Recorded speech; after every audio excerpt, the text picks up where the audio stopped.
Welcome to the Unknown Sage, where we explore the weird, wild, and wacky side of history.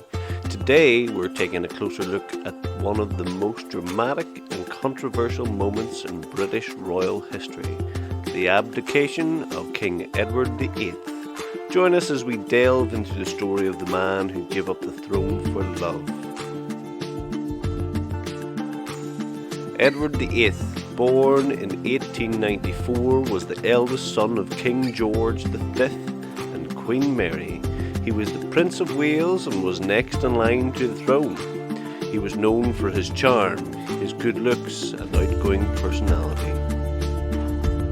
He was also seen as a modernizer and was admired for his interest in politics and social issues.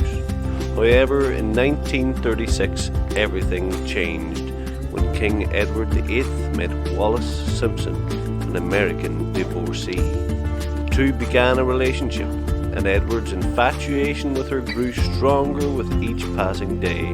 Despite the societal taboo of a divorced woman marrying into the royal family and the fact that Wallis was still married at the time, Edward was determined to make Wallis his queen. But the British establishment, including the government, the Church of England and the media, were fiercely opposed to the idea of Wallis becoming queen. They saw it as a threat to the stability of the monarchy and the nation. Faced with this opposition, King Edward VIII was forced to make a difficult decision: abdicate the throne in order to marry Wallis.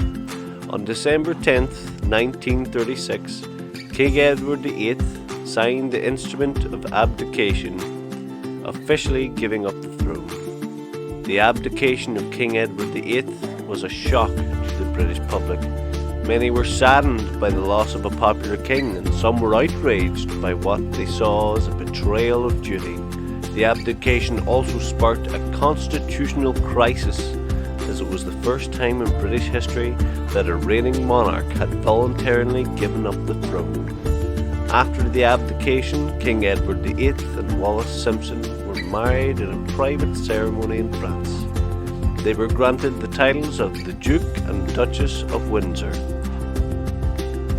They spent the rest of their lives in exile, mostly in France and the United States. The couple was shunned by the royal family and the British establishment, and they were never invited to any royal events or ceremonies. King Edward VIII died in 1972 at the age of 77. His death was met with mixed reactions. Some remembered him as a tragic figure who had given up everything for love, while others remembered him as a selfish man who had betrayed his duty to the nation. Today, his legacy is still a subject of debate, but one thing is certain: the abdication of King Edward VIII was one of the most dramatic and controversial moments in British royal history. That's all for today, folks. Thanks for watching The Unknown Sage, where we explore the weird, wild, and wacky side of history.